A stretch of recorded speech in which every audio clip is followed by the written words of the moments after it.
This podcast is sponsored by Echelon. Echelon is the affordable way to get the workout equipment, the workout community, and an instructor's motivation right in the comfort of your own home.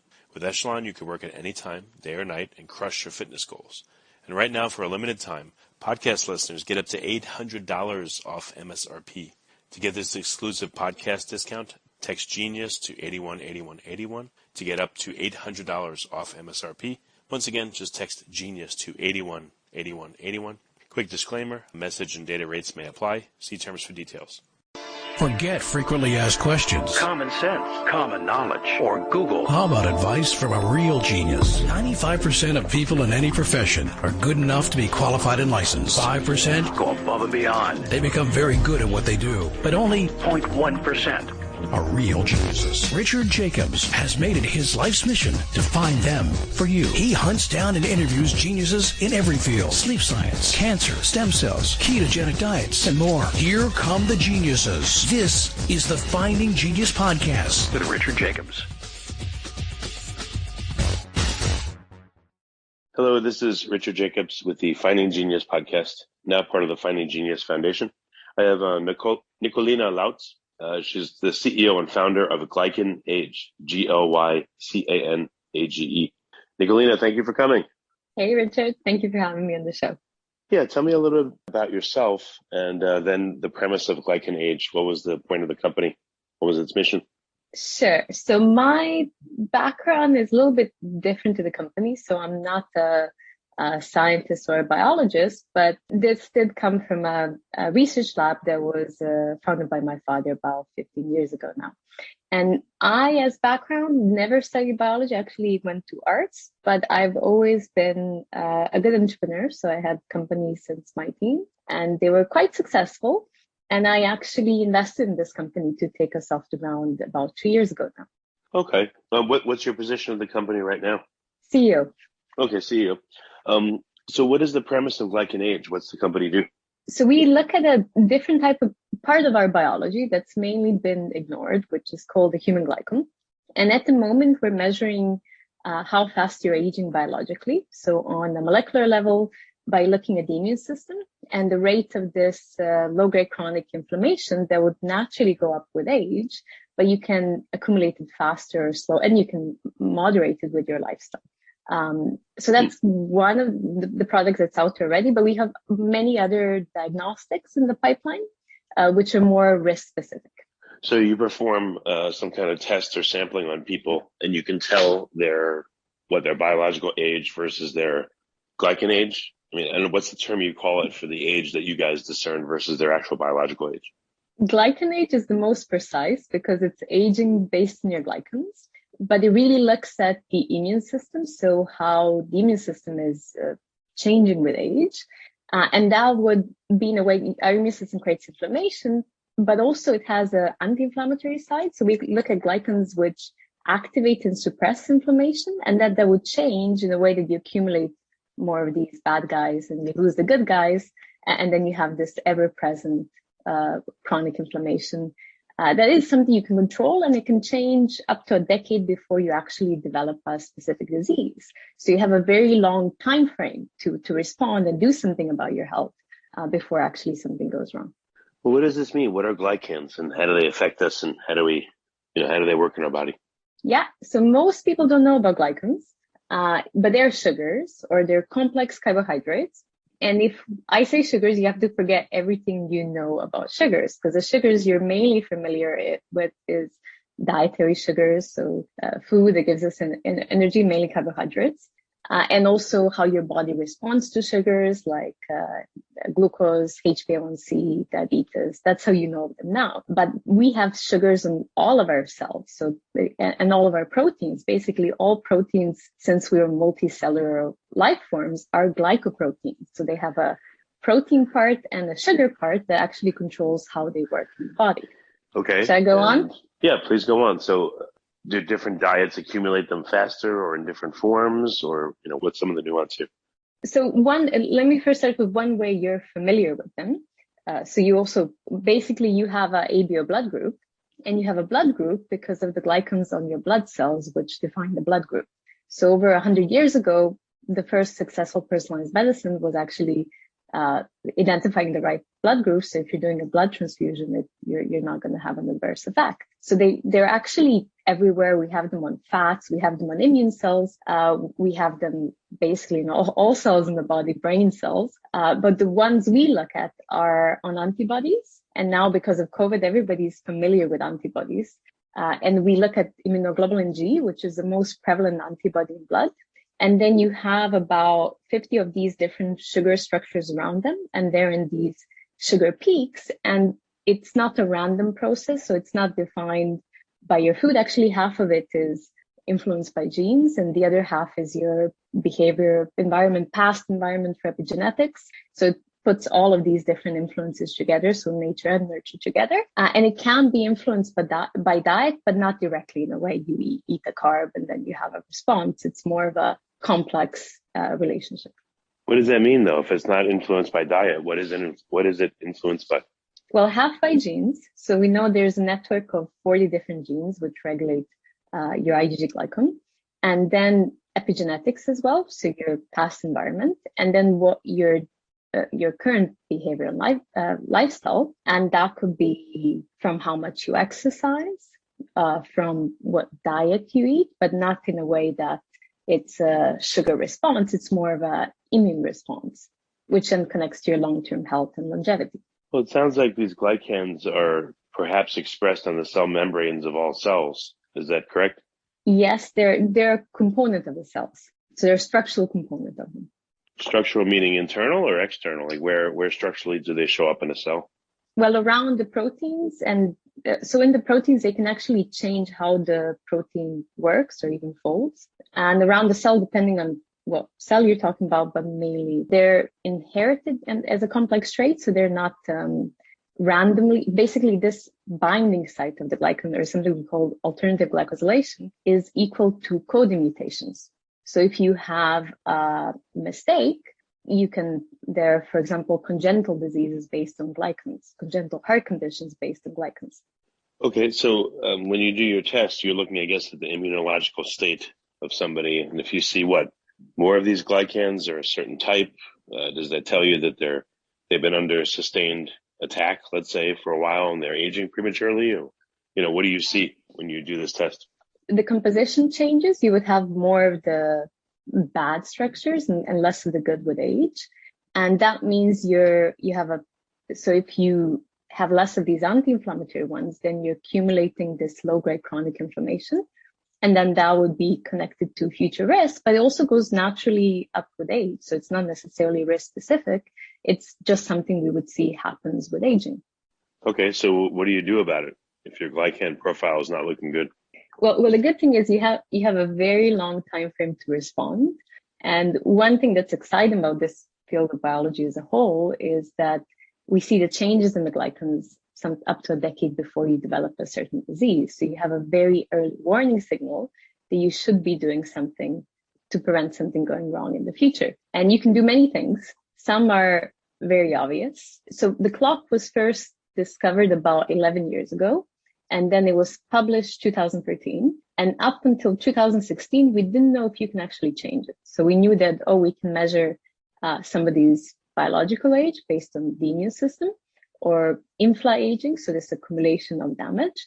And we knew that correlates with traditional biomarkers or other parameters of healthy or unhealthy life.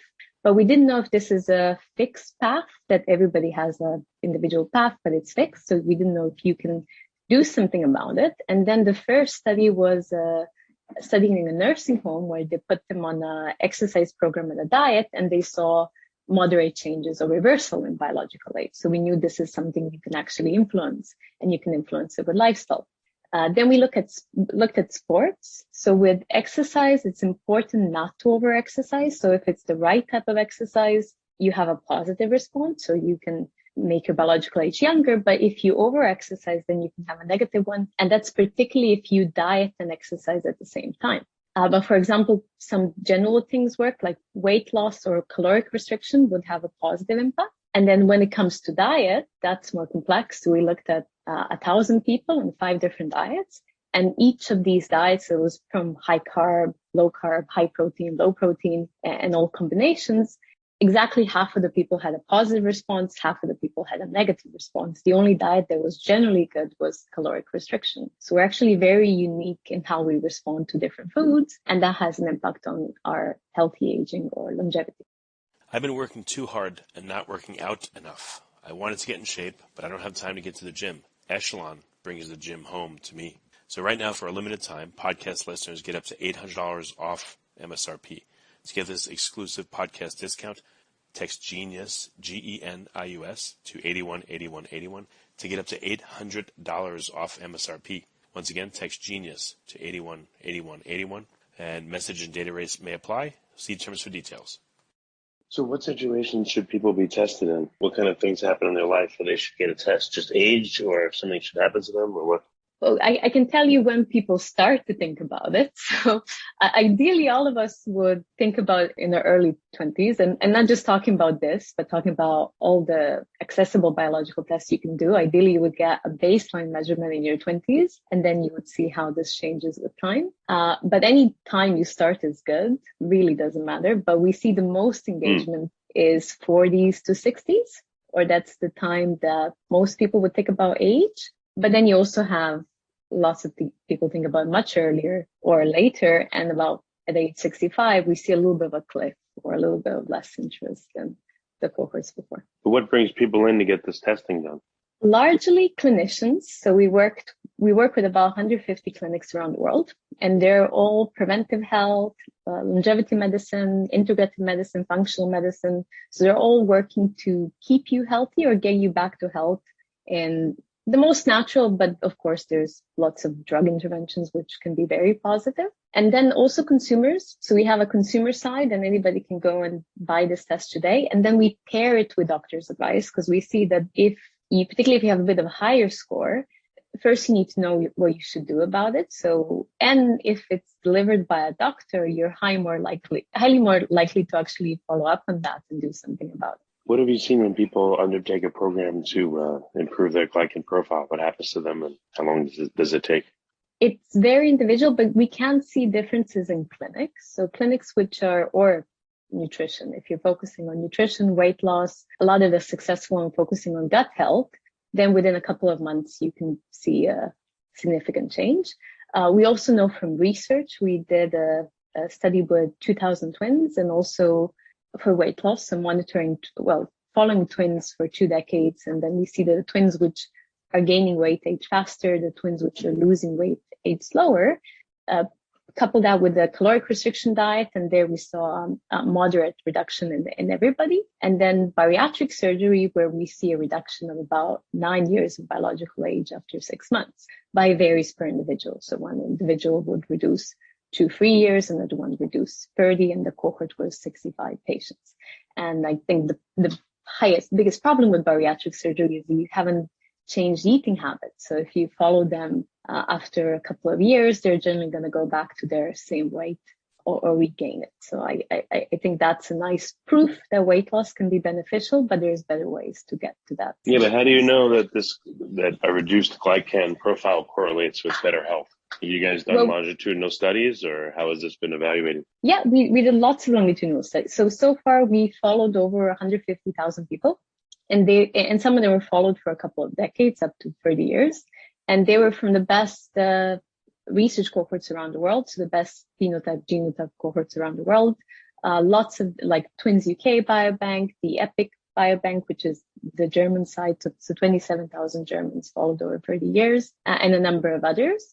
We knew before, so a few years ago, we knew that certain levels of glycans correlate with cardiovascular risk or diabetes type 2, and they would generally age years before the disease. For example, with hypertension, we see certain glycans change 7 years before you are pre-hypertensive.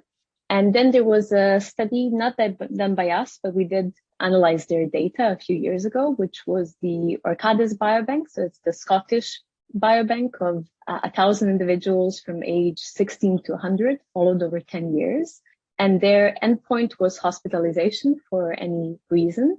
And there we saw that an accelerated GlycanAge by just 1 year was the most predictive of future hospitalization from the broadest range of conditions. And that was a comparison study looking at all the different aging clocks, including methylation, proteomics, metabolomics, and glycans were the most predictive of future hospitalization and as well correlated with aging in general, while metabolomics were also very predictive, but they were risk specific. So are glycans a cause of problems, or are they just a warning sign of problems? Depends on the disease. So there's many different diseases connected to them. Pretty much majority of our chronic conditions and all autoimmune diseases are connected to inflammation, but also our glycans. And depending on the disease, so in cardiovascular disease, we know this is causal, and we know it's causal because of mice studies. So in mice, of course, you can do a lot more than in humans. And in mice, they did a study where they fed them a high-fat diet, so they become obese and develop hypertension. And then actually this was an intervention study. So one arm, they would give them a supplement, which is a precursor to a certain glycan structure. And these mice would become obese, but they wouldn't develop hypertension. In humans, we have association, but we see that the same glycans change a decade before you actually develop heart attack or stroke. So what do you see as the future of this testing? Where and when should it be used, and how can it help? Well, ideally, it will be accessible in general healthcare, so you don't need to pay for it out of pocket. And for that, general healthcare would need to accept aging as a disease, or at least immune aging, along with some other tests, which would, if we're looking at glycans, there would ideally be free tests. One is for general aging, and then prediction of cardiovascular disease and prediction of diabetes type 2.